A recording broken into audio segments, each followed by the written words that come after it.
the fuck is McClay?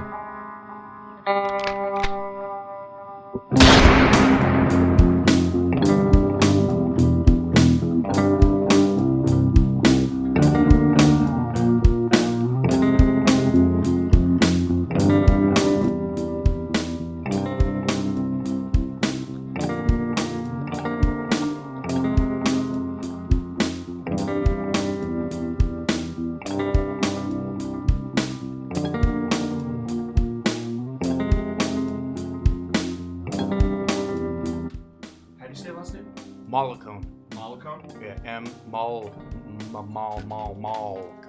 Mollicone. Do it. That's why Check. Mollicone. What's up? Check. The Bogcast, Ep13, Guy Mollicone. The Bogcast, episode 13, Guy Mollicone. And then if you could just look into that camera, right? Make sure that's in frame, like the whole thing. Who does it? You might have to Say look it? up a little bit. Yeah. The Bogcast, episode 13, me, Guy Mollicone. Hell yeah. Sweet. All right, thank you, sir. All right. We're waiting on the director. Action. Word, this is episode 13 of the Bogcast. I'm running on fumes, so we're going to start off with a little jam today. Let's see if you guys hear that? Fuck yeah. Within the Ruins, back in the house, a classic Dreamland from 2013. Excellent. Wake up, everybody. I just got to hear these guitar riffs for like a minute so I can wake up and we'll get this party I started. just got to air guitar real quick. The click going again? What is No. that? No. Yeah, it is. There was a click going on in the background. Listen to that fucking guitar riff. Listen to this riff.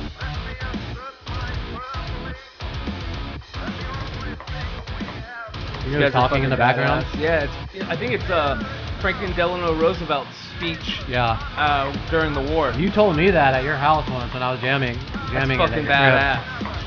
Alright. That makes it even cooler just because I love how when they put speeches in the background and shit. Yeah.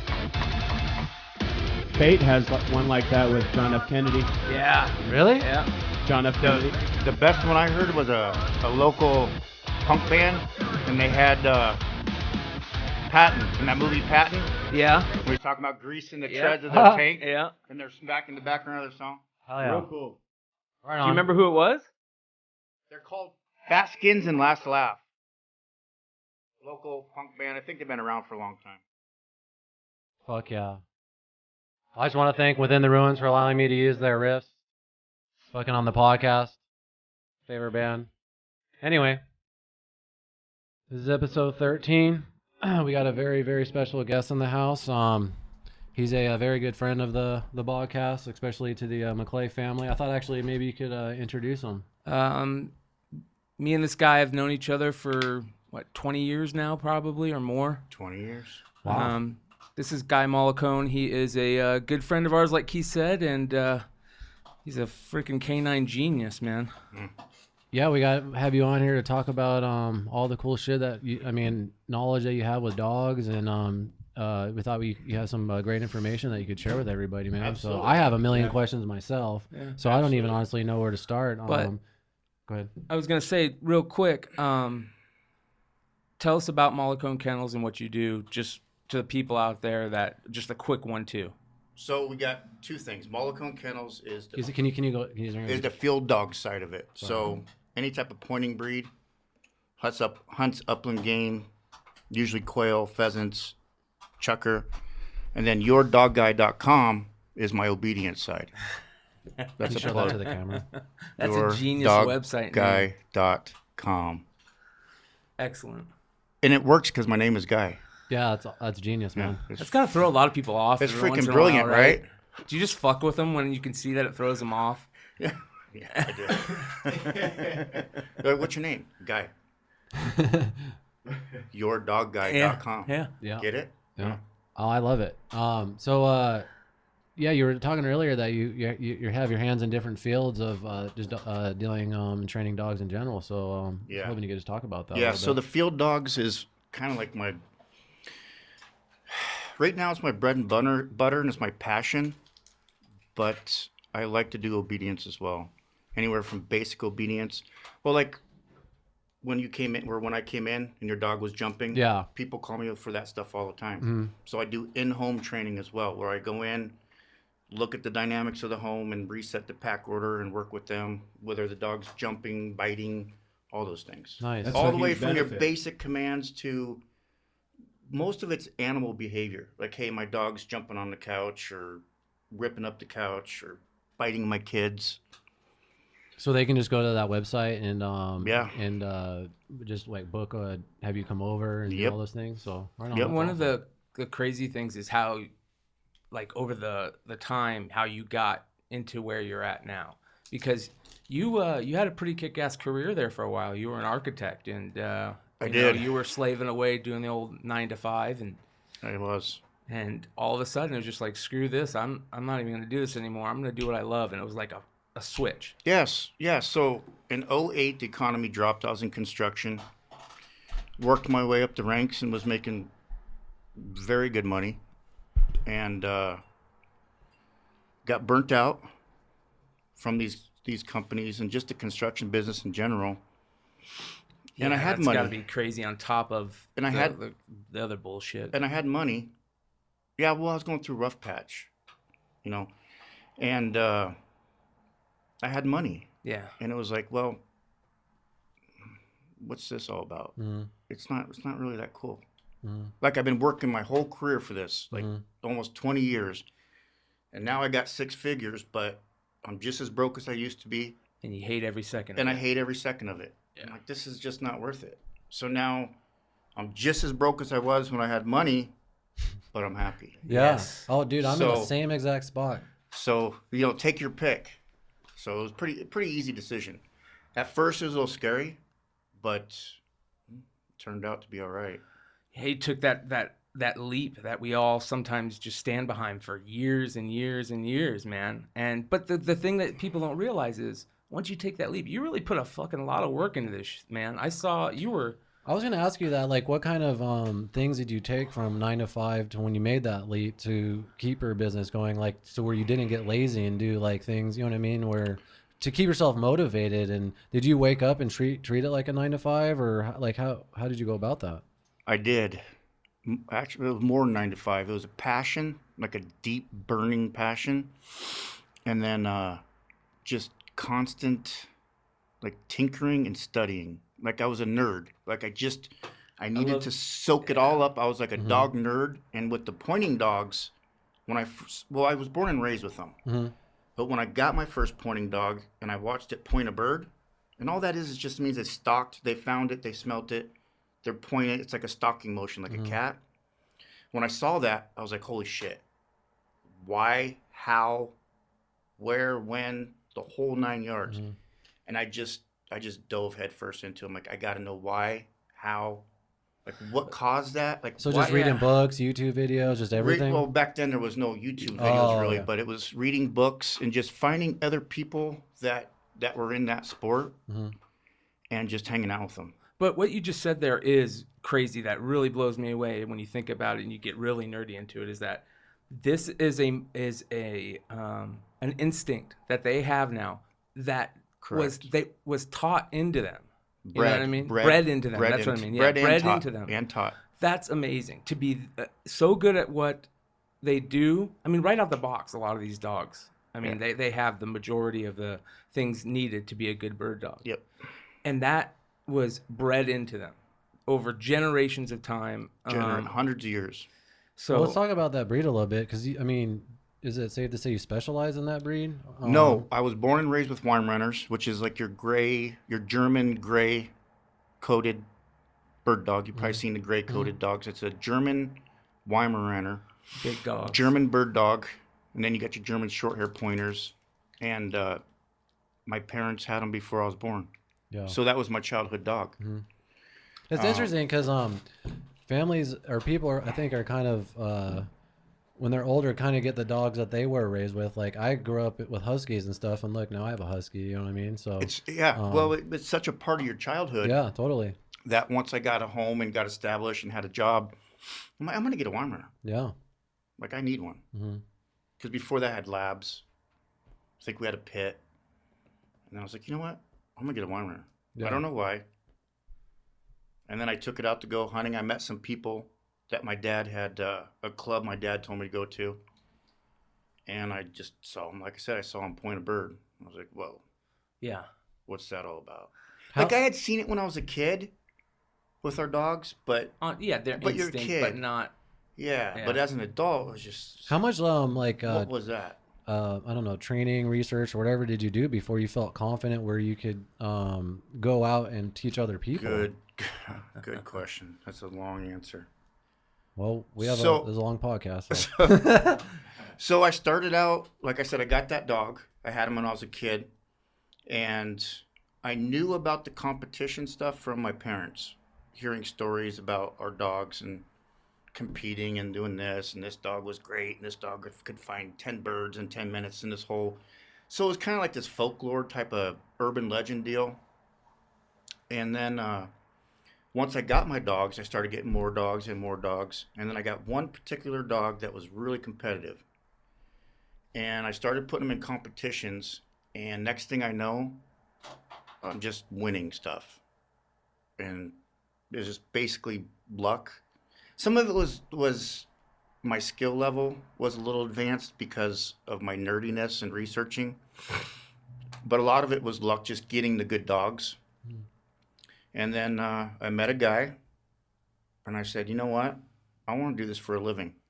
His name was Terry Chandler, Rugerheim Kennels, New Mexico. And he goes, so you want to be a bird dog trainer, huh? And I said, yes, sir. He goes, okay. This was in late May. He goes, I'll tell you what. Come to summer camp up in the White Mountains. Spend the summer up there. And you tell me if you want to be a bird dog trainer at the end of camp. I was like, cool. Sign me up. Because I ain't going to pay you. I'm not going to pay you a thing. You just See come if up you there can and learn. handle it. Yeah. Yeah. And when he said that sentence rings and reverberates in my head on a daily basis. It never goes away. Anytime there's a stressful situation or anytime things get tough, I just hear that. So you want? I didn't know at the time. I didn't know what it meant. No. What it meant is, all right, young punk. Yeah. You want this gig? Yeah. Let's do it, Yeah. pal. It's very. Let's do it, yeah. pal. And he worked my balls into the ground, man. He ran my dick in the dirt. You ever seen like Full Metal Jacket? Oh, for sure. The Yeah. drill sergeant? Yeah. It wasn't really much different. I remember. I It think. really wasn't much different. There might not have been as much like, I'm going to gouge out your eyes and skull fuck you type talk, but it was very, very, very, very similar. I remember. Very similar. Well, that's like the kung fu military training you need, probably. You know what I mean? To break through to It get to that would've- next level. You know? So to answer your question, I guess, because I'm kind of jumping around, I had thick skin. I don't know many people that could have handled that. There was days where I'm like, I'm fucking out of here. I'm So going how down long was the it? But mountain. you did it for years. 3 months in the woods. Every year. Tucked back every summer. Where at again? White Mountains. White Mountains. Most beautiful place in Arizona. Most beautiful place. by far. It could be in the world. And I don't know. And so, what It's- did this? Like, what were you doing out there? How many dogs were out there? What We kind of had stuff was he? 50 to 60 dogs. Damn. Yeah. One of them. There was- One of them being mine. 2 years, I think. I went 1 Yeah. year. Are these 1 all year. pointers or different kinds These of are all, dogs? well, we did have labs, we did have retrieving dogs, but mostly they were these type of pointing dogs, just different breeds. A lot of German short hairs. A lot of Weimaraners. Yeah, he's a German short hair guy, and I had my Weimaraners, and so predominantly German short hair pointers, but really any type of dog that points. So to hit back on something we were kind of talking earlier, the first year I got Abby, so I have an English pointer named Abby. I got her. I was over at Guy's house one day. We were all just chilling, bullshitting, and I see this puppy running, this little crazy puppy. And The Weimaraner? Yeah, no. And then this is when Spencer had Maggie. Oh, As a oh puppy. yeah. And if anybody gets a chance, take a look at what English pointer puppies look like. They're fucking badass dogs. Yeah. And so I was like, I got to get one of those. So I get one, and she's probably like, I don't know, 6 or maybe 4 months old. I sent her up to summer with you. Yeah. And the way you said it is exactly how it felt when you first see your dog point, right? When you had her for 2 months, 2.5 months, and within that time, we go up there, you guys let her loose in this huge, beautiful valley with all these trees around. You guys are on horses. There's a couple other dogs running with her. And I'm just watching, and she throws on this point, and you guys go and flush a bird. And I was like, That's awesome. the best way to explain it that I can think of is if you had a son and watching him hit the first home run, you know what I mean? It totally is. I was like, that was That's a great fucking comparison. amazing. I love that. It was amazing. It just grabbed me. So that amazement you see is That's what got you hooked. Yes. is what drove right. Yeah, it's what drives me today. Like I cannot see a dog point a bird enough times. I don't care how many times I see it. I've seen Abby do it in the backyard, but it's Matt, still- I need to go out and do this. When I still see it, with every dog I get in, every time the dog goes on point, it's like, that's freaking awesome. Yeah. That's So let's talk about how do they. I know it's instinct now, but back in the day, someone trained them to do that, or So what they did is, and when. as when we started domesticating dogs, Mhm. we started. They say that all dogs descended from wolves. It's a particular wolf. I would imagine they bred into other dogs at that point, but they took the ones that had a stalking motion. Like They a didn't have- cat. Like a cat. So they're a predator. They're a predator. A bird dog is a predator. And they had a stalking motion where they walk in and then they pause. They pause because they know that that particular game, whether it's fur or feathers, is going to move. It's going to leave. So their movement causes that prey to leave, and then they starve to death in the wild. So those dogs that didn't possess those traits died. The ones that did, obviously bred, and then we took them as humans and started really selective breeding them. So nature ran its course selectively. Mother Nature did it, and then we did it selectively To where it is now. Yeah, where we can obviously take traits and breed it to this dog and manually do it. I love the history of just dogs in general. And that's just the bird dog. There's history on huskies. Oh, and, for sure, yeah. and I love the history on amazing. But they were huskies. all bred to work for us.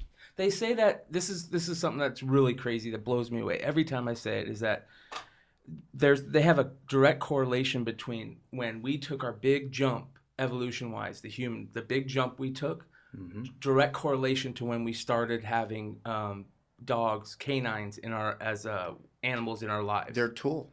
And not only are they a tool, that what's that acid that a mother and a baby create? Oxytocin, right? They call it the love acid. I want to say that the only one of the few other places that they found that acid being made is between a canine and its owner. I believe it. That's fucking unbelievable. I believe it. And so Can you look that up, Jamie? yeah, Is he the fact checker? Don't touch This that is computer, awesome. I love fact checking. He doesn't even know who Jamie is. That's funny. Who's Jamie? he's the guy on Rogan that looks up facts and shit. Oxytocin? I think it's called oxytocin. Because I think he it made is. that up, but that would be awesome. I could have, man. I'm really There's I'm good at something. that. Yeah, I'm There's really something good at there that. for sure. No, I know. I do believe that there's something there with the dog and its owner. Absolutely. Yeah. But well, one thing that we were talking about out front that cracks me up Got is it. Is it? It says oxytocin. It's a hormone. It can cause or strengthen labor contractions during childbirth and controlled bleeding after childbirth. Then that's fucking not It it. can also be used to induce. You do that with Abby? abortion. I don't know if I have that. I don't know. I don't know if Fucking- I we're have gonna that in me. Edit that. You're fired, Edit Jamie. that. Oh, wait, hold on. Here's another thing that says, why is oxytocin called the love drug? Oh, okay. Oh, wait. All right. There we go. Wait.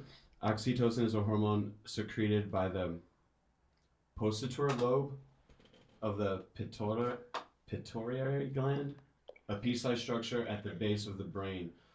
Pituitary. Yeah, Yeah. fucking. This is Yeah. getting into some fucking bufo shit, pineal man. gland? It's sometimes known as the cuddle hormone or the love hormone because it's released when people snuggle up or bond socially. There you go. So I totally believe that, man. I guess I do have it. Well, I have that with you guys. I mean, I'm feeling it right now. Yeah. I feel Yeah. Some of the You're freaking brilliant, I man. know, man. That's just the smell of man, dude. That's not that. Oh, I gotta try to bring it in every show, man. There's got to be a way to bring that amazing thing out of everything. Such a teddy bear, you McClay. We need to make a McClay bear. Why would you? McClay's a bear. What I want to know is why would you know that?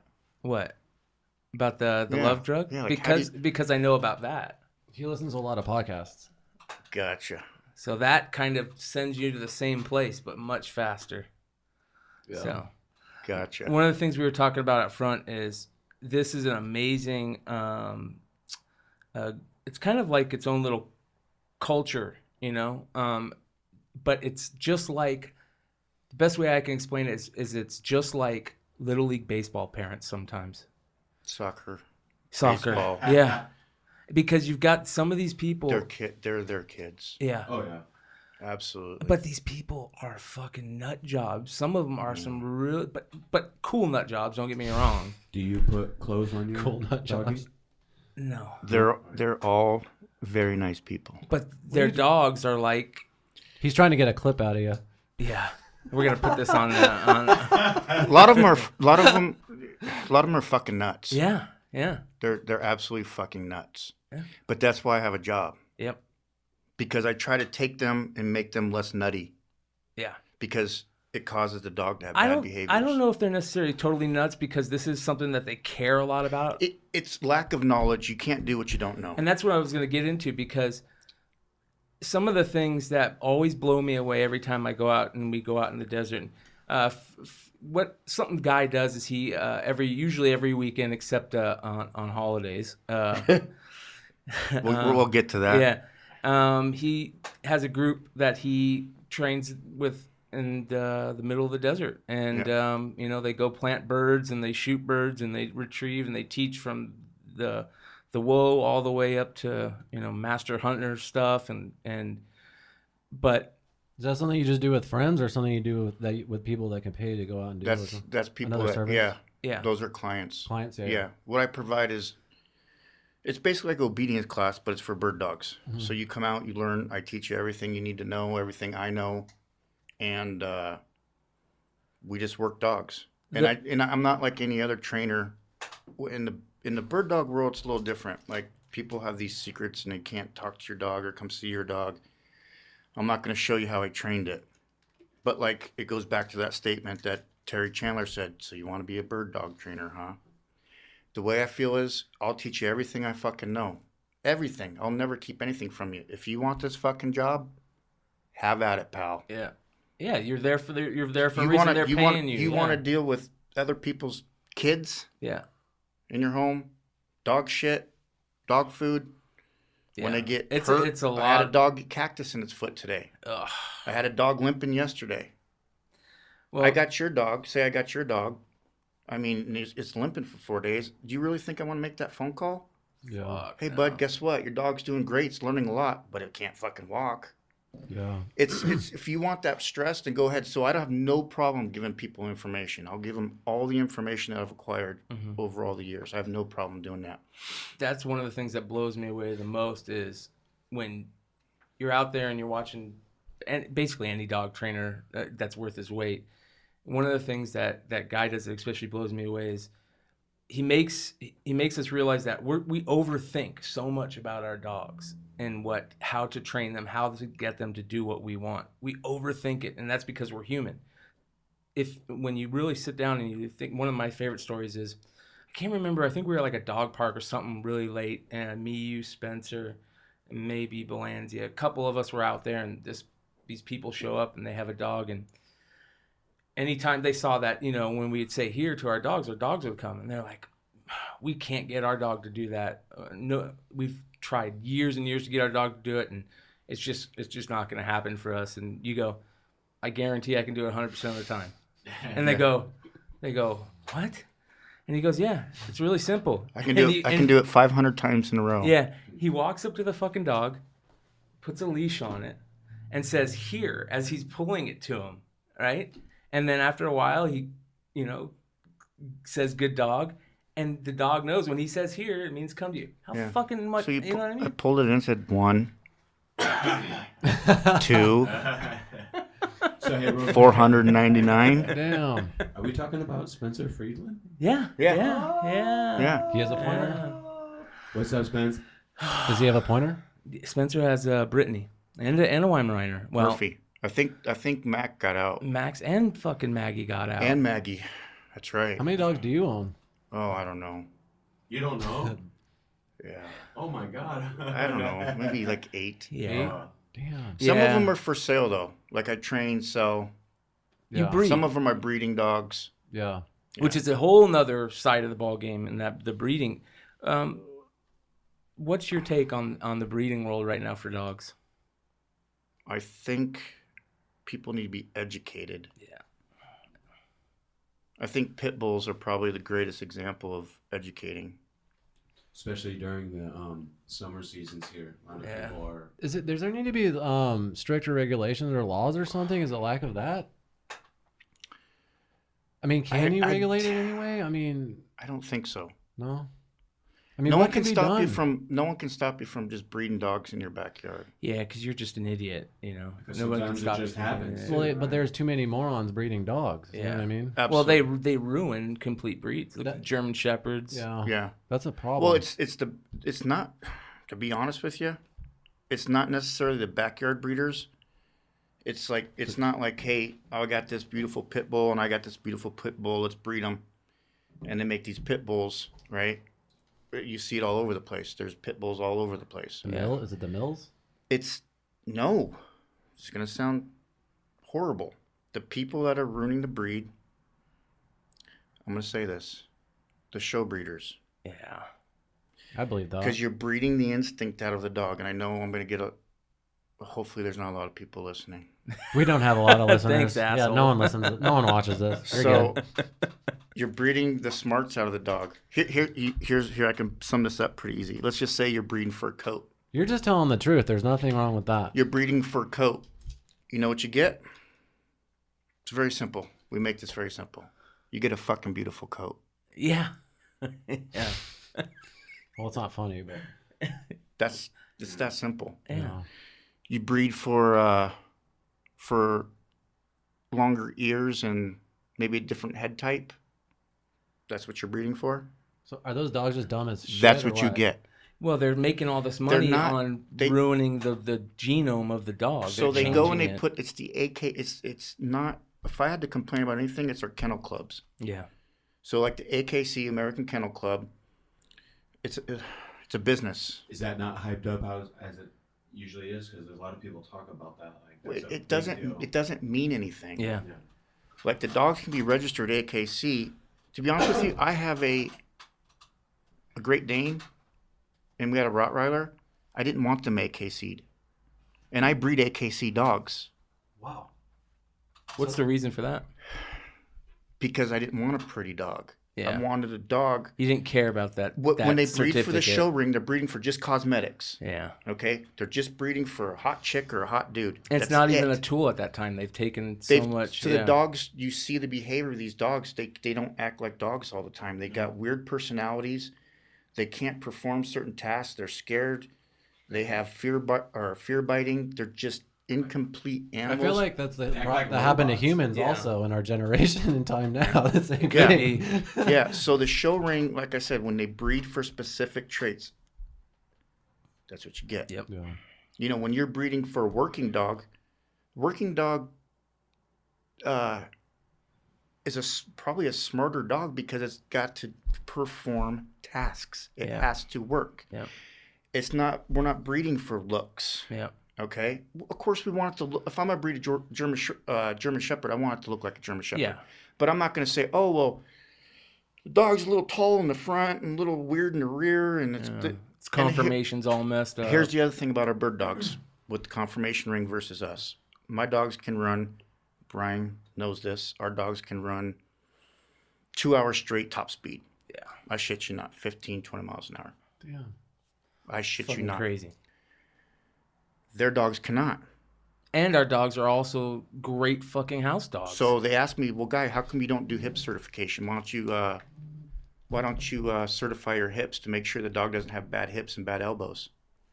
Can you explain that for a minute? So part of the AKC is they want to, people, when they push this thing, well, I've got my dogs certified structurally, meaning the hips are okay. So my dog does not have hip dysplasia. It's a genetic disease. My dog doesn't have. Oh, I know what that is. My dog does not have heart. My dog does not have heart conditions or cancer or anything like that because we bred all these tests. Okay, great. Or we could kind of do it like I do. We use a little bit of Darwin and natural selection. Abby doesn't have bad joints. My dogs don't have bad joints. You know how I know? Because they spent 10 fucking years running at top speed.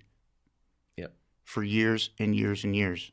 They don't have any weird brain, any type of non-dog behavior because they've been trained for that long, and over and over and over again. I do not have bad hips. I'm not going to spend all the money to get my dog's hips x-rayed because I know they're fine because the dog wouldn't be able to perform at that task. So is there a problem just people going out and getting all these working breeds and then just not doing anything with them and just keep them as house dogs? Yeah, but like I said, the AKC has working breeds, but they breed them for looks. Yeah. So now they're breeding, they're working out of it.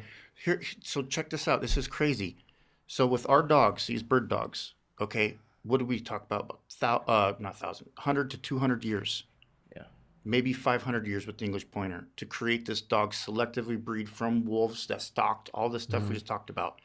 You can breed that out of those dogs, those instincts out of those dogs. I've seen it in 1, 2, 3, 4, 5 generations. I believe if you start looking at, well, I want my dog to look like this, and you don't pay attention to the fact that the dog doesn't want to work or doesn't like birds, you can breed it completely out, where the dog literally walks up to a bird and goes, turns around. Yep. Damn. So you go from that feeling we had of that point and going, holy shit, I need to know everything about this, to complete nothing. So they basically broken this dog. They've completely broken it. Yeah.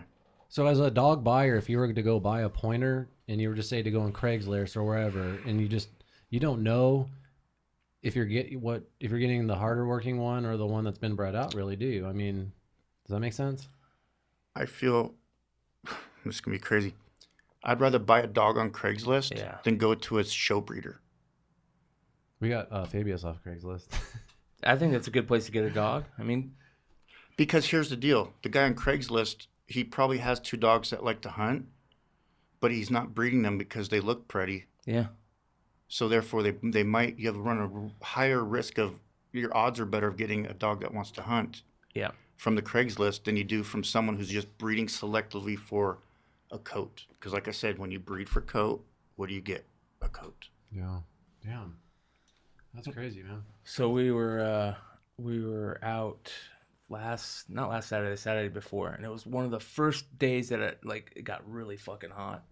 Oh yeah, I saw you had that sunburn. Oh man, I got fucking destroyed. I got destroyed. We went out. He didn't wear a hat. I didn't wear a hat, nothing, dude. My whole face was peeling. And he's already a little pasty. Oh my god, dude, I got destroyed. And this is what outside feels like. Yeah. I got fucking. It was like crazy. a vampire. Yeah. Yeah, exactly. Yeah, like blisters and shit. Yeah. Blisters. I saw it. I saw the aftermath. It was hilarious.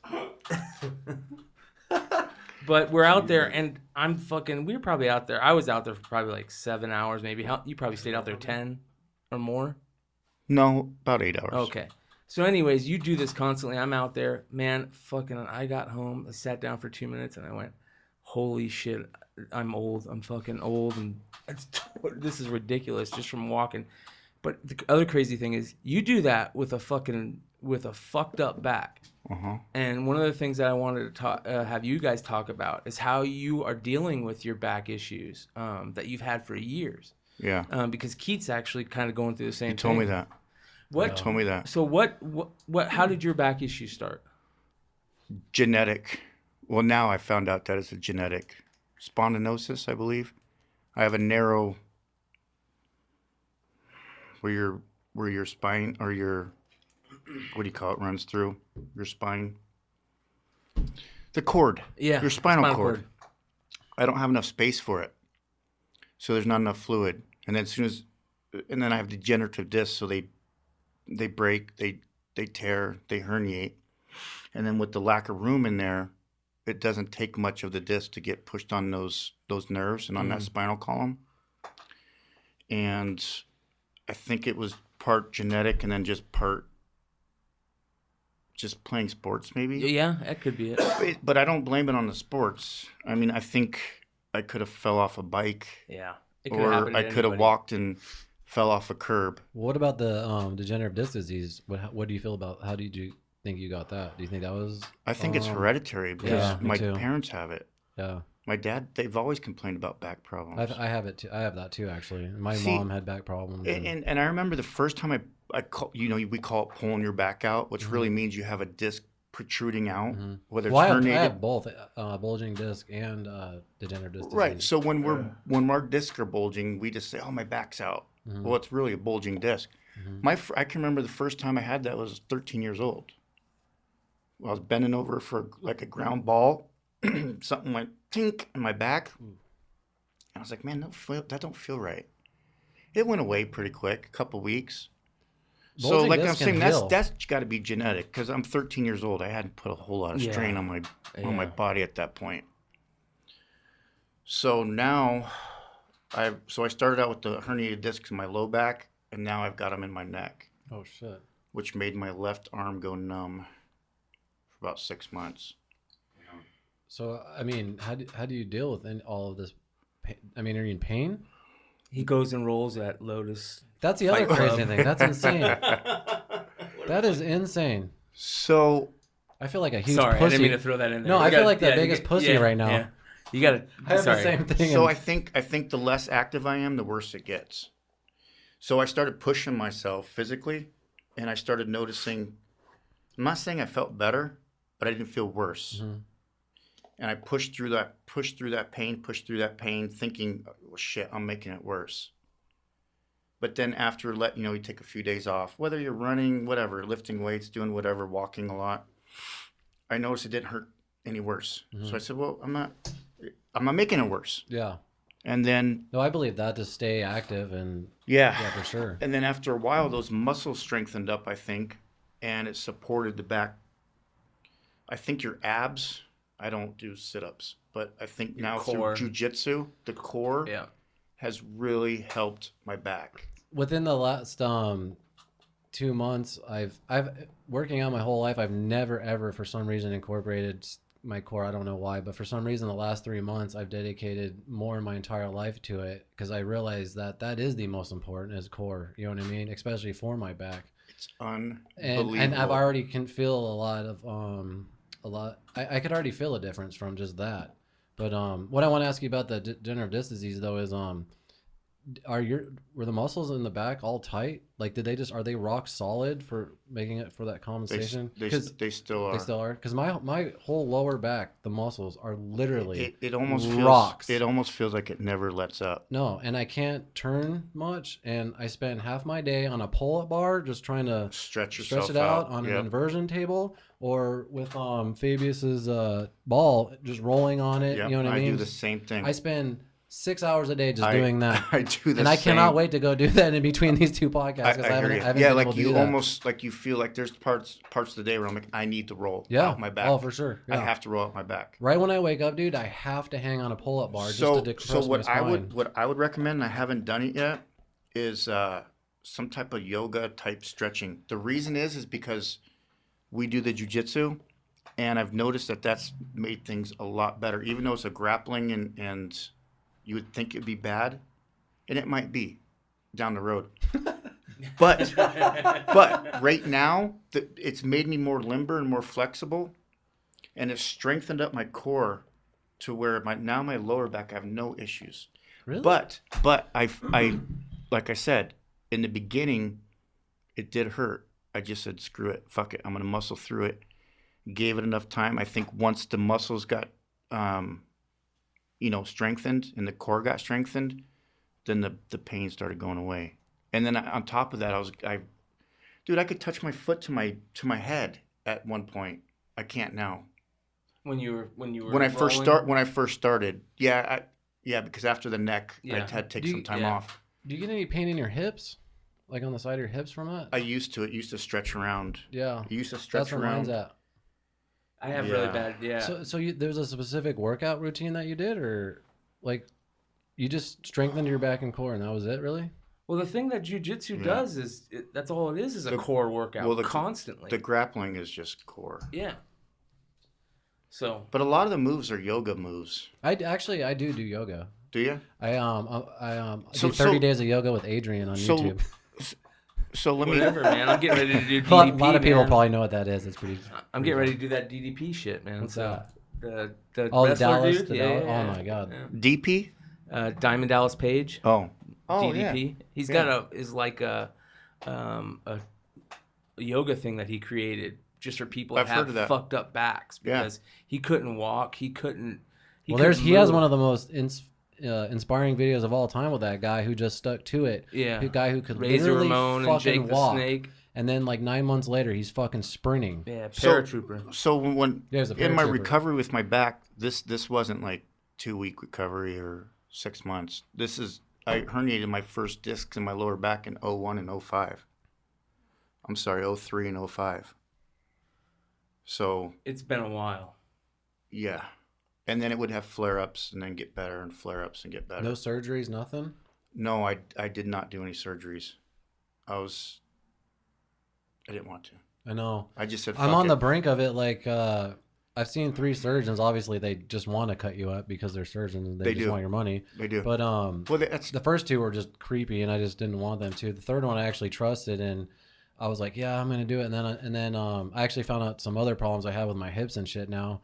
So I was just gonna do some invasive surgery on that to see if I could actually get some pain relief from that even, and then proceed on the back. But I don't want to do back surgery, and everyone and their moms told me not to do it. My mom had back surgery. She was worse after. Like, I almost just kind of want to tough it out, and I feel like maybe hopefully in 10 years, maybe they can inject some stem cell in there and regrow that motherfucker. You know what I mean? And they can. I know they can, but George Bush's fucked up ass, because he thought it was godlike, held that shit back when he was in office in the early 2000s and really put a hold on where we could be with stem cells in America right now. Instead, we got to fucking go to Panama and shit, or I can't afford to go to Panama. That's a rabbit hole to go down right there. Yeah. Yeah. That's political. Yeah. Well, I don't want to go into politics. I'm just saying.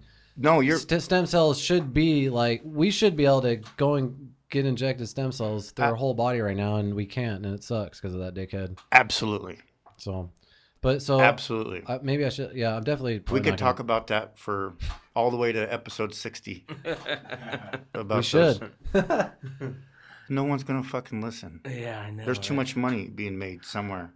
Yeah, so if I just stick with the yoga, the core, and is there any specific back exercises that you do? Believe it or not, like I'm not talking about I'm talking about outside jiu-jitsu. I know you do the jiu-jitsu. So the core, legs. I noticed I had weak leg muscles, and with that came a weak lower back and a weak stomach. So I would do body weight squats and lunges. I do that too now. Do you? Yeah, every fucking day. Just stick with them. It took about a year. I do it with a big medicine ball that just up against the wall. Yeah, keep doing it. Yeah, every day. Keep doing it. I do 100 of them. Keep doing it. Arnold Schwarzenegger got me doing all kinds of crazy shit these last 3 months. And you don't need weights, man. Just body weight. Oh yeah, for sure, body weight. And then those stretch bands. No, I have them right up there. The band works out. You know who got me on all that shit? Crazy enough is Tom Brady. I don't watch football. I don't fucking give a shit about football, but I read Tom Brady's book. It is fucking genius. He is the most insane motherfucker about just health, fitness, and he's all about like, he's like, yeah, there's guys on the football team, you know, pumping 400 pounds and everyone's clapping. He's like, but that's just something they set for that split second, and all the shit that they're doing, and all the stuff that they're doing on their joints and stuff. He's like, if you look at Tom Brady, he just has like a dad bod, but he works out with just bands and all that shit, you know what I mean? And he's all about fucking, what does he call it? He actually rolls out his entire body every single fucking day. And because he's all about just like stretching out the muscles, and I don't know. Yeah, that's a great book to read, actually. Yeah, ton of Super Bowl rings. So I guess my best advice would be, when you think you're pushing it too hard, just push through it. Even through the pain? Push through the pain a few times. Because sometimes If you make it worse, and in 3 days, 4 days, it's not going away, then you probably Fuck something up. Yeah. You probably broke. But if you broke your feel back, dude. okay in a day or so, you might have made a breakthrough. Yeah. And I just kept doing that over and over again. And it was very hard to determine when I was fucked up and when I wasn't. Well, one of the things But that over a period of time, I started realizing, okay, this is muscle, not skeletal. Yeah, it's got to hold it together. So, Mm-hmm. or you can be like, Because when you work the muscles out, it's gonna inflame those areas. So naturally, it's gonna hurt. I just feel like my muscles are so fucking. I'm telling you, man, they're Tight. rocks. Mm-hmm. And working them out. I mean, I work them out. I just feel like it just doesn't do anything. I stretch them out. I do everything, man. I cannot loosen up these muscles. All I want is my back muscles to loosen up so I can turn and get some more mobility and stuff. I've had fucking everything you can think of known to man, except for acupuncture, like trigger point injections. I've had the steroid injections, all that shit. I just don't know what else to do to loosen up those muscles. I don't want to take muscle relaxers and shit. I've taken those back in the day. Like those fuck me up. Like they make my muscles hurt. They make me tired as shit. Yeah. But they make me feel like I take a sleeping aid the next day. But the thing is with those is they never made me feel like they just never masked the pain. Yeah, and they didn't feel like the muscles actually loosened up. Yeah. Yeah, you're right. Yeah. I mean, you just feel all like I loosened up, but I mean, half the time you're probably asleep. I think they were still tight. Yeah, I think they were just tight, but I was sleeping. Yeah, I think I was just sleeping with tight muscles. Yeah. That's a great way to put it. Yeah. So, one thing I want to talk to you about is what I see a lot of our friends are doing now is their kids are getting a little bit older, and with jiu-jitsu becoming what it has become, you're starting to see a lot of kids in jiu-jitsu, and you kind of went that route. Let's talk about putting your daughter in jiu-jitsu and why you did it, and what things have you seen out of it? Ruby. How old's Ruby? 7. You guys had it wrong. Okay. I think David said 9. I thought it was 8. Or no, you said 8. Yeah. Oh, you're close. She'll be 8. Said, She'll be 8 in September. So you know David. Yeah, he works at Lotus. Yeah, I know, that's amazing. Yeah, it was a small world. So you it was freaking crazy. Yeah, that was synchronicity. Yeah. Yeah. Synchronicity. No, our guest David Wolfwood. Remember he works David at Lotus Club. He does go there too. Yeah. He goes to Lotus. Oh, actually, yeah. Dude, he's like he goes to Lotus Club and David Turner goes to Lotus I'm gonna have Club. to give him a name. Like he's the hype man. All right. So who, David? Yeah. So you walk in, right, and he works the front desk, and I could be having the worst day. This is just my opinion. I could be having the worst day. He's like, "Hey, guy. Yeah. What's up, man?" And the first time he did it, I kind of got startled. I'm like, "What?" He's super fucking positive, and then, man. Yes. Yeah. And then I thought, I had to think about it. I'm like, I'm doing pretty good, I guess, man. You know, like the way he said it, it was like, I guess I'm not really. I thought I was, but no, I guess I'm all right, dude. And it just has a way of making you feel like you belong. Yeah, and, he was and a like good dude. like he hypes you up. He's like, yeah. I'm like, yeah, man, I want to be here. I'm gonna work out. Blah, blah, blah. It's gonna be great. Very cool guy. Well, it's just crazy because he's a motivator. Oh man, you have no idea. I've worked with him a few. He's an actor. I don't know if you know that. I've worked with him on a few films and stuff, and he's super talented. He's a musician and stuff. But I wanted him as an early guest, but we also wanted you as an early guest. Like we were talking, so it's just crazy that like he was on, and then like literally we had no idea, dude. Got kind of but close, and then like it happened like, during the interview. Where it was all through Ruby. And I sent Guy a text during the interview. I'm like, da da da. He's like, oh yeah. I thought you were ordering more squirt. No. I went to 7-Eleven, and I was gonna get you some. No. I know you could. I could be lying. I love how it's getting out. But no, seriously, I thought of that. You're just gonna fuck with me. Well, the I-10 fucked me up. Yeah. Because they got all this traffic, dude. And by the time I got that was here, God. I was rattled. That was God, yeah. You know. So go back to. So she. Sorry. So she's kind of a, I guess you'd call it ADHD or ADD. She's just a really. God, gosh, she's my own daughter. I love her. She's high strung. Yeah. But she lacks confidence, like big time, like scared of her own shadow type kid. Jiu-Jitsu is perfect for that. Yeah. For what you just said, high strung, low confidence. So we had her in ballet or dance, and it was horrible. Like at the dance recital, she's like looking around, and we paid like $150 for this shit, just for all this uniform and all this stuff, and she's looking around and just like, this is a clusterfuck. Like, I can't do this. Well, at the gym that we were at, they had a MMA place, and they were doing like karate and MMA, and they had some jiu-jitsu. And I think the day or two after that recital, I'm like, we're putting her in this. That was a bold and move, she would man. cry, and she would cry, and she'd cry. And then we noticed that she did better on the grappling side because she doesn't like getting punched and kicked. Yeah. And I kind of, I'm okay with that. Like when she got kicked in the guts, you know, she generally does not like to get kicked in the guts, right? Yeah. And I don't blame her there. So I was like, you know what? She's 4. I mean, I think she was 5 at the time. I know you're 3, but just take it. So we, you know, okay. But the grappling, you know, there's no contact as far as that, and she felt safer. So that's when we made the move to Lotus, just to do the Brazilian Jiu-Jitsu. What was that? Was there a point that like she totally took into it and just because so she goes in spurts.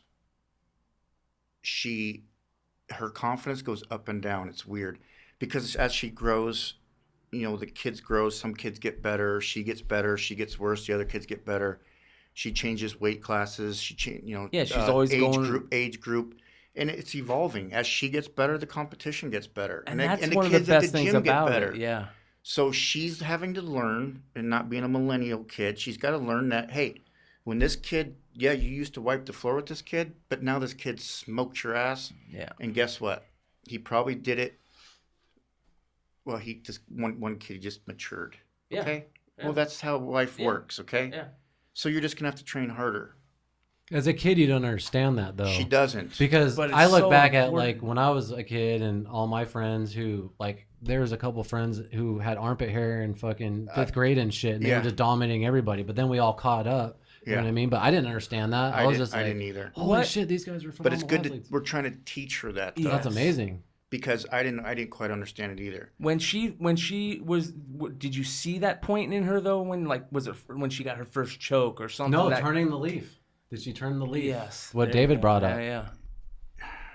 Has there been? Because there's got to be something that Does it happen She with still children? does it. I mean, she's still going. That says Like a I lot. said, she has moments where she does, and then she has moments where she gets down on herself. Yeah. She has a major problem with disappointing people. So she doesn't want to disappoint Sean. Yep. And she doesn't want to disappoint us. So what we did is we completely took ourselves. I used to ask her, like, hey, how was your class? Did you choke anybody? Anybody choke you? I don't say a fucking word to her. We don't talk jiu-jitsu. I don't talk jiu-jitsu in the house, in the truck. I don't talk jiu-jitsu at all with her whatsoever. Interesting. Yeah. At all. And that's when she started making some strides. Sean's a professional. Sean's good at what he does. Fucking A, yeah. I pay him. You take care of it. I'll stay out of it. And that's when she started to blossom more. Well, And then A when lot of she dads could take that advice. absolutely, man. Holy And then shit. she started, winning some tournaments and submitting people and getting good at it. and getting good at it. Yeah, That's awesome, dude. she's got a ways to go, but for her age, she does pretty good. But think of how many kids that I'm we just- grew up with back in the 80s and 90s. So here, I guess here's the turning the leaf. It's not. I got to stop thinking this as a macho dad. Yeah. Okay. Here's what it is. She cried from all the way from weigh-ins to the freaking gold medal standing on the podium. Never stopped crying. Submitted 2 kids, 22 seconds, 36 seconds, cried while she did it, cried all the way up to the fucking podium, didn't stop crying until she got off the podium with a gold medal. I don't understand it. She's so excited, probably. No, she's scared. Oh, yeah. She's scared. So, and she's like, well, I thought she was going to be better than me. I'm like, but you won. Yeah, well, she has 3 stripes and I've only got 2. I'm like, yeah, but you submitted her Yeah. with an armbar in like 30 seconds. she's trying to find excuses for you to go, yeah, you're right.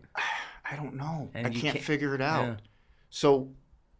So what happened was this season, I don't know what happened. We saw it in practice. She stopped crying less, stopped crying less, stopped crying less. And we got through multiple competitions now with very, very little breakdown. Matter of fact, I don't think we've had any breakdowns. So that's where the blossoming went. I shouldn't say this was when she started winning or when she finally did this. It's when she finally got her emotions under control that I was like, oh my, thank God, this is the best thing ever. Because this kid was a wreck. Yeah. She was a wreck.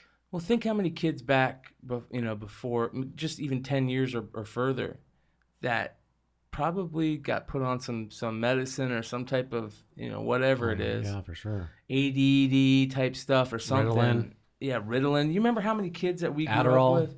I remember kids Everyone was on would Ritalin. have to go take their Ritalin pills in middle class. But that's what I mean. Like, here's something that could change all that. Rizzy's like laughing like he was on Ritalin. Yeah, you did. I'm just kidding. I just want to ask you really quick. What how does jiu-jitsu for kids work? Like, how often are they going every week? And then when they get in the tournaments, do they have to like try out within the Lotus Club, or they enter the competition? So Sean has one of the best. I'll plug him too, just because he deserves it. The club deserves it.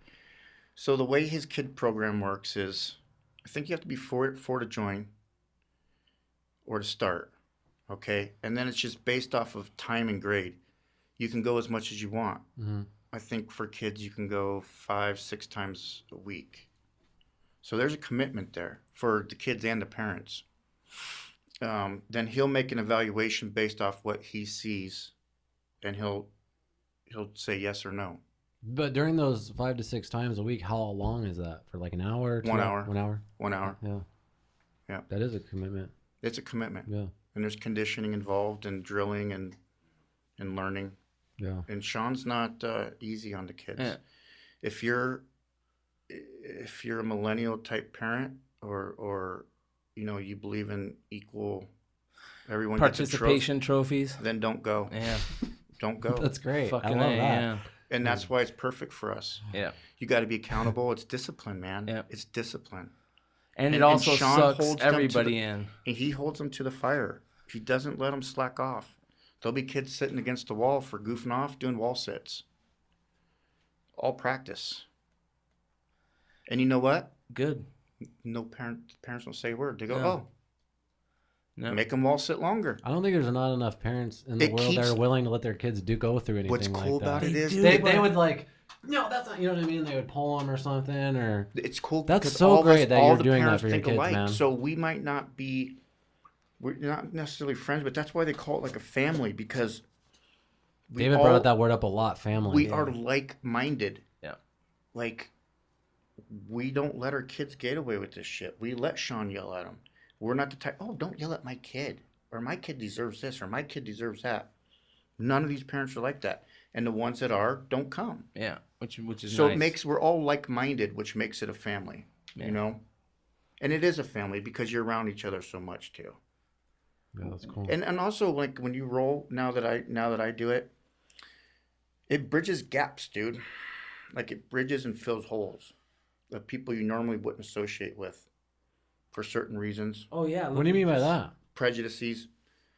Oh, because of people in the class that are in the class that maybe Everybody's that, different. that aren't normally in your world. Yeah. I see what you're saying. And Yeah, it's for nerds and skinny people and frail and fat and overweight. It's for everybody. Yeah. The dude that comes in with I don't mean to a be rude. missing I'm gonna check on hand. Fabius really quick. Yeah. a missing hand, it's for everybody. Yeah. Deformities. It's race, creed, color, doesn't matter. It's for everybody. Yeah. And that's really important, And especially think of a sport though that's like that. there isn't. There's not a sport, a ball sport. No, and And size doesn't matter. You don't have to be 6'6" and dunk a basketball. You can be It's the this exact opposite. frail. Yeah, dude. Yeah. You roll with some of these guys that are tiny and you get choked out really quick, and it's very, very humbling and very surprising. Real quick, something I want to bring up that has helped my dog out immensely, and plenty of people out there can say the same thing. And now it's starting to get hot. Is one of the things that's crazy that you do is you do rattlesnake clinics. Yes. And I remember when you were first getting into this, and I thought it was like fucking crazy. So did I. We'd be out in the middle of the desert, and we hear a rattlesnake, or a dog sees a rattlesnake, and the guy's like, hold on. I gotta get that. And then he's trying to find rattlesnake, nests, so he can go back the next year and find them. So how does this work? Do you pop out the fangs and they can grow back? How does that work? So snakes. Venom, right? You do venom, right? Yeah, I milk the Okay. venom out, but then I used to cut them. Uh-huh. Now I'm breaking them. The only reason is because I feel like, That's how it would be done in the wild. yeah, for sure.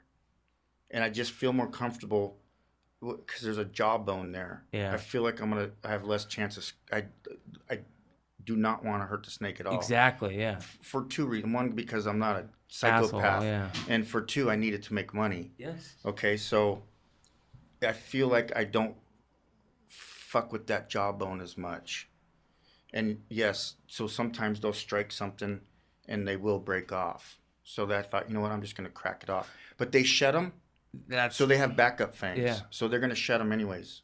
That's So every time I pick the snake up, I got to double check it. It's a loaded gun. It's always hot. yes, that's it's what I was always going to hot. get at, because they're constant. It could be growing back. I and you never couldn't- touched that snake like it's defanged. Yeah. Ever. Yeah. Ever. It's a loaded gun. So this is one of the craziest things that I've ever witnessed is how these dogs react to being around a snake. So basically what he does, for people out there that don't know what it happens, is you got a correction collar on these dogs. You have a snake out in the middle of some desert area, and you bring the dog within range of the scent cone, or even looking, right? Because you want to do both. I want it to perfect world in nature. I want it to see it, smell it, hear it, Yep. feel it. Yep. The bite. Yep. Not, And that- not necessarily the bite, but That's my what the cor- correctional My collar correction is. is the bite. Yes. So I want them to use all their senses. Yes.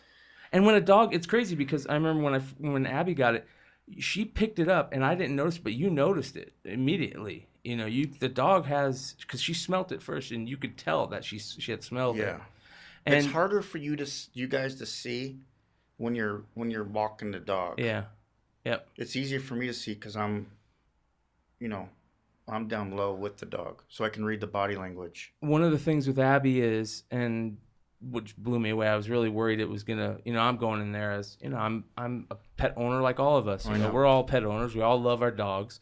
So I was like, okay, man, this is gonna suck because I'm gonna see my dog get. You turn the correctional collar up once, but this is so fucking smart. People, you need to realize how smart this is. And Abby got hit once. It only took her one hit. Mm-hmm. I cannot pull that dog within 50 foot of a snake. Mm-hmm. We've been out playing and messing around the desert with people, and Abby will notice a snake. You know what I mean? And that will save that dog's life. And could be yours or your kids. That's the next thing. When you're walking down paths, or Yes. it does. They fucking let you know, man. Yeah, I've seen them let me know many times. Do they do bark and shit? No, some might, but a lot of them just avoid it. And they kind of Oh yeah. yeah, they kind of almost put up a perimeter if you're around. they can put up a perimeter. Some of them bark. Yep. Some of them just go, Whoop. see ya. Yep. But it's obvious when it happens. I mean, you see the dog has changed. Yeah, the their- body language is Um, it's basically, I'm out of here. Do you know the numbers of how many dogs are killed by rattlesnakes in Arizona a year? I don't. I'd All I be know is interested that in- the Jamie, what the fuck? Where's our Poop. He quit. Yeah. Yeah, so with the snake breaking, there's a lot of people doing it. Now it's very popular. A lot of people think they invented it, but I can tell you right now that the bird dog guys invented it. Yeah. Or let me back up. anybody that spent the field dogs, whether they were beagles, hounds, anybody out in the field that was exposed to rattlesnakes. Yes. They didn't invent it in Ohio with, shepherds or show dogs, right? Yeah. So yeah, it was your dog, field dogs are your tool, and if your tool is dead or out, you can't use your tool. Right. So it's a necessity for us. It's mandatory. Yep. Because you're gonna have a big vet bill. Yeah. How much is the usual vet bill for I've heard thousands. Thousands. And to be honest with you, there's not much you can do about it. No. People give the dog Benadryl, but you got to remember that might help.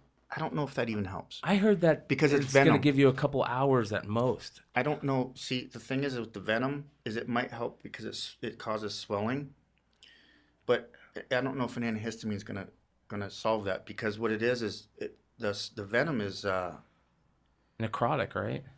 Some of them. It's enzymes. It's saliva. It just breaks down tissue and bone, and it liquefies it. So when that snake eats, when those pit vipers eat, it's already that mouse is already from the inside out. Correct. Yeah. And then the Mojave has the neurotoxin too, so it causes paralysis. It can cause paralysis. For people that don't know, Arizona has a nasty son of a bitch in Tucson. The Mojave. It's here too. Is it here too now? So this is an interesting fact. Anybody can fact check this. I've been trying to tell people this for years. When I pick up a snake in the wild, I pick up 70% out of 10 snakes. I'll pick up 7 Mojaves, 2 sidewinders, and 1 diamondback. Wow. Everybody thinks Mojaves are up north. It's the opposite. Yeah. Look at the game and fish map. We are shaded Mojave from us, diagonal, all the way down to Tucson, Mojave country. Diamondback is from up a little higher us and up. It's not. Everybody has it flip-flopped. And I found that out through obviously field data of pulling freaking snakes out of the desert. Yeah. And then actually doing it. Yeah. Then I looked at the game and fish thing. I'm like, oh. Yeah, so my field data matches theirs. Yeah. But everyone's like, oh, I found diamondback. I'm like, The Mojave, if I remember correctly, I mean, if your dog gets bit by that, you're basically done. If it gets bit in the wrong spot, because it causes paralysis. Yeah. Like I had a dog get bit in the neck, and I had 2 dogs get bit at the same time. The one dog that got bit in the neck, I was tending, so I had 2 dogs bit. So I'm just scrambling around like, okay, who the fuck do I tend first? So the dog that was super swollen, I went over to him, and I was with him maybe 5 minutes checking to see where he got bit, and he got bit on the face. I'm like, cool. Being bit on the face is probably the best place. Went over to the other dog, and he was already dead. Oh, fuck. He had got bit on the neck. Fuck. Damn. Yep. That's so that's why it's so important to get. I mean, even people that, if you're gonna be outside, even people that have dogs that they let outside in Phoenix, it's not anywhere. It's not a hunting dog. I do rural areas. That's what I mean. New construction. Yep. Anybody, these people that live up on the mountains and live up in these homes that are up against the base of mountains. We get rattlesnakes in normal grid neighborhoods. Construction areas, hikers, campers, runners, anybody that exposes their dogs to the desert. Yeah. And our creep is just getting faster and faster out in there. So the way I do it, I'll explain a little bit about that, because I believe there's a correct way to do it and an incorrect way to do it. A lot of people will use, because we're getting flooded with the market with these people that snake break. And I'm just going to set the record straight right now how I feel about it. My system is better than theirs. And I can prove it because I use Mother Nature. I put the snake in an environment where it would be in nature. It would be in Mother Nature. In the desert. Yeah. There's no cage. There's no plexiglass. There's no burlap sack. The snake is loose and can strike the dog. Yeah, which is one of probably the most important aspects. Well, these people are putting them in cages or putting them behind plexiglass. Yeah. They ask me, hey, how does that work? How do you feel about the cage? Here's my answer. It's a canned statement. It works great. Really? Absolutely. Anytime your dog's running around through the desert or on a trail and it sees a rattlesnake in the cage, it's going to leave it alone. So, whose system's better? Yeah. It works great. Plexiglass, burlap sacks works great. Anytime you're on a trail and there's a snake sitting behind a piece of plexiglass, it's going to turn and go the other way. Works great. So people that have had their dog snake broke with cages, just out of pure curiosity, just to check my nerdiness, okay? Because I nerd out on this. I have a little cage. I threw it on the ground. She's like, well, I wasn't so sure because I had a cage. I gave her my canned statement. She's like, well, I definitely want to get a snake broke by you. So then I throw the cage on the ground. I said, why don't you bring that dog around here to this cage first? Dog comes up to the cage, just freaking books it. Gone. I was like, holy shit. Exactly what I thought was going to happen. No, he's afraid of cages. Now, in their defense, the dog avoided the snake as well. Yeah. But we don't know they're animals. We don't know what connection they make. Yeah. If the snake's next to a rock, are they afraid of the rock and the snake? If it's by a tree, are they scared of the tree and the snake? We don't know what they associate with that. Yeah. And here's a prime example. Is I was snake breaking at a vet clinic, and right when I hit that damn e-collar, this Harley goes ripping by, because we weren't that far off the main road. I turned around, and I was just watching that particular dog for some reason. Not because I thought anything was happening. I just happened to get lucky. And a big old, like, semi or something came by that was very loud, and that dog shuddered. It went just like it got snake broke. Yeah, and that's scary. And so I thought, that's interesting behavior. So that tells me that dog associated the snake and that noise. So I just Harley broke it. And snake broke it. So that's my point with the cages. Yeah. And the thing, but this comes from field data. I'm not afraid to pick up the business end of a pit viper. Yeah. Okay? Yeah. And I think it's the cost and money, yet alone emotional cost if you care for your dog. I mean, and it's not a fun death. No. And you know what? It's not guaranteed when it's in a cage. So that's why people come to me. That's awesome, man. Fucking A. Oh yeah. We actually, did you realize we have a timer now? No. Look right there. Oh, nice. I got it. I've been going. We've been talking that long? Yes. Yeah. I'm not even that interesting. So. No, dude. No. You're one of our more interesting guests we've had. I'm not that interested. I know it's interesting when I don't have to say much and I can just chill back all stoned and shit. I can't even stand or be around myself for 1 hour and 12 minutes. Well, we still got 2 minutes left, so 3 minutes left. I just want to talk about all the stuff you want to plug and all your. Can you show that card on the? So yourdogguide.com for all obedience behavioral issues. Don't plug my face. No, I'm just kidding. I'm just playing. We'll put a link. The website. Mollicone-Kennels. I don't have a website. It's just on Facebook and Instagram.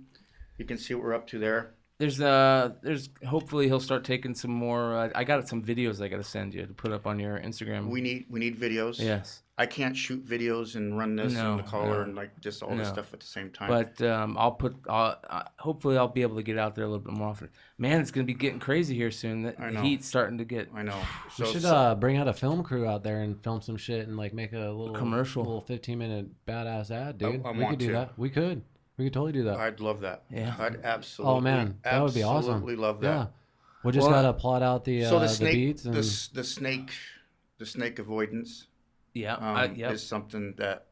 How many more do you have planned of those? So I have the snakes, and now it's by appointment. The clinics are hard because I usually run 2-3 clinics in the spring and then in the fall, and we get enough people to actually set up a time Saturday 7 o'clock between 7 and 11. Now, it's just kind of random people, so it's by appointment. Well, definitely. And I do house calls too. So I do a ton of people call me, and they say I got snakes in my backyard. Yep. I don't say. So what I used to do is say, "Come out, we'll snake break your dog." Then I said, "You know what? Screw that. I got a disclaimer. Why don't we go to your house and you show me where that snake was at, and we'll do it right there on site in your backyard or we're on that trail. Let's do it right there." Yeah. And because that's where that dog's gonna be. Again, I didn't invent that. That's just No. using Mother Nature. Yeah. Right. Well, comes full circle early in the show. We overthink so much with dogs. We do. With the canine. We do. And it's unbelievable how simple it is. And one of the things that we kind of talked about that would be cool is for us to get a little bit of shots of Fabius. And maybe have Guy do some work on yeah, Fabius. we can do that. Yeah. And bring him in. So- Go bring him in. No, over time. So yeah. Brian witnessed this. Yeah, when I I got first video came of in. it too. Oh, okay. No, I'm sure you already showed him So some a little advice, professional training tip. Always ignore the bad behavior and reward the good. So when I came in, Fabius. Fabius. Yeah. So Fabius jumped on me. You turn your back. I didn't turn my back because he likes to jump. It becomes a game. So he finds it Yeah. as very rewarding. Dogs are very selfish creatures. Other than aggression and stuff like that, I dare anybody to find something that's not rewarding to a dog. Yeah. That a dog performs that's not rewarding to it. It's going to be very hard to find one. Yeah. So I'll take Fabius. Fabius. So Fabius jumped on me because it got him attention. And I kind of bumped him with my knee. He's like, Yeah, that's he can cool. do Thanks shit, for the attention. Yeah. That's cool. I probably could have hit him in the head with 2x4s. He probably was going to say, oh, that's cool. Yeah. Thanks for the attention, Yeah, right? Yeah. The dog determines that. I don't. So what I did is I just backed him up. I did the same thing he was doing to me. He got rude and pushed on me. So I pushed him back into the couch. You saw him fall on the couch and went, I cannot wait to see this video. Yeah. So It's did good. you video it? Yeah, I videoed it. And Oh, then yeah. so what I'm saying is don't bombard me. And if you want me to pet you, because I'm top dog, I'm alpha male. I'm the big dog. If you want me to pet you, I'll pet you. But as soon as you calm down, put 4 on the floor, or you sit down, then I'll come over and pet you. Yep. Under my terms. Yep. So now, like I was telling Brian, in theory, if we're going to nerd out on this, every time I come to your house, he's probably going to be less likely to jump on me. Oh, for for my sure, yeah. affection, he's going to be, it's a conditioned response. He's going to be conditioned to, I know this guy, if I sit here, I'll get attention from this guy. He might, now it takes time because he's jumped a million times. Yeah. But if I kept coming over, it would become 1 jump, or 2, 3, 4 jumps to 2 to 1 to 0 jumps eventually. And he would just come in, see me, and come up to me, and I'd pet him. Yep. I'm gonna And that's just dog for sure psychology continue 101. to do that with him. That's just honestly dog training 101. It's my fault that he does that. It's all because- our fault for because it's everything. not- Well, no, it is because when I come home, I love when he jumps on me. I don't like when he does it So- to anybody else. Absolutely. But because he does that to me, he thinks he can do that to everybody else. So what that's I- my fault. So what I tell people is, I love dogs, or I wouldn't do this for a freaking living. I wouldn't spend Yeah. 24 hours of my day nerding out on Discovery Channel and watching behavior. YouTube and So I just telling people to love them at the right time. Yeah. So Yeah, he got you're right, he got yeah. petted by me. yep. yeah. He got petted by me. On your And it doesn't turn. matter to on- him either. Like, he's getting attention, so it doesn't matter if he's getting it when he's jumping on me or he's sitting. Right. So, So on my terms, he got petted. yeah, it's genius, dude. Yeah, It's fairly it's so simple. We but just it is- too. yeah. But see how simple it is? Yeah. And so it's a conditioned response. So dogs are conditioned. He's conditioned that when someone walks in, we go, hey, buddy, and he jumps. Yeah, you're right. So that's a conditioned response. You're right. To uncondition it, okay, we're not going to pet you. I'm not going to touch you. I'm not going to acknowledge you until you stop the behavior you're doing. Then when I'm ready, I'll go pet you. And you're not going to hurt the dog's, oh, well, I feel like I'm going to hurt its feelings. No, because dogs are like, they have moments in time. Yes. So like when you saw me back him off, he just went off and did something else. Yep. It's like, squirrel. Yep. You know what I mean? He didn't go sit in the corner and go, this guy's a dick. Yeah. Actually, you know what he did? He sat there. And he went over and jumped on him. Yeah. He went over Yeah. and jumped on him. He's like, well, screw Fuck it. this This guy's guy. not doing it. This I'll go guy- get it from Yeah. him. Yeah. But it didn't hurt his feelings, right? This guy's a dick. So, yeah, you're not going to hurt your dog's feelings. Dude, by- I couldn't. by doing things like that. Actually, that was my favorite part of you coming on the podcast was those first few moments with him. Yeah. I was just stressing out and getting all this shit set up. I can't wait to see the video. Yeah. I'm so glad that you were able to do that with So- him, It's and I gonna be appreciate part of the you. episode. giving everyone the information of that, and Absolutely. because I'm definitely gonna stick to that for sure. I'm a dog nerd, man. So, but yeah, man, thanks for coming on, man. You're welcome. Thanks. So for you're having me. You got it. to me, you're a homie of the podcast. You can come on anytime you want, man. Awesome. Like we normally shoot on Sundays and stuff, but you just shoot either me or I'm gonna Clay a message, and if you have anything you want to promote, talk about, whatever, man. If you got something, Absolutely. And even if you don't have anything to promote, man, just bullshitting. Like we don't even have to talk about dogs, just whatever the fuck. You know what I mean? Dude, So like, it's just a podcast. So. I wouldn't mind coming on and talking about like Star Wars or something. Fuck yeah, dude. We can So, talk about all kinds of nerdy shit. Look, Well, I love dogs. We could talk dogs. If you get me started, I'll talk dogs all day. Yeah. But there is more to my life than dogs. Hell yeah. Where's that? Well, we Memphis definitely, Lake, bro. we definitely got to have you on as a regular guest. So that's Sweet. not just about dogs. Sorry. Oh yeah. All right. Well, this is the Bogcast, episode 13. That's a wrap. Thanks so much for coming on, man. Thank Fucking you. Badass, bro. Thank you. Yeah, bro. Thank you, man. Thanks for having me. Fuck yeah, man. Shit. You say? So now you just hit spacebar. Yeah.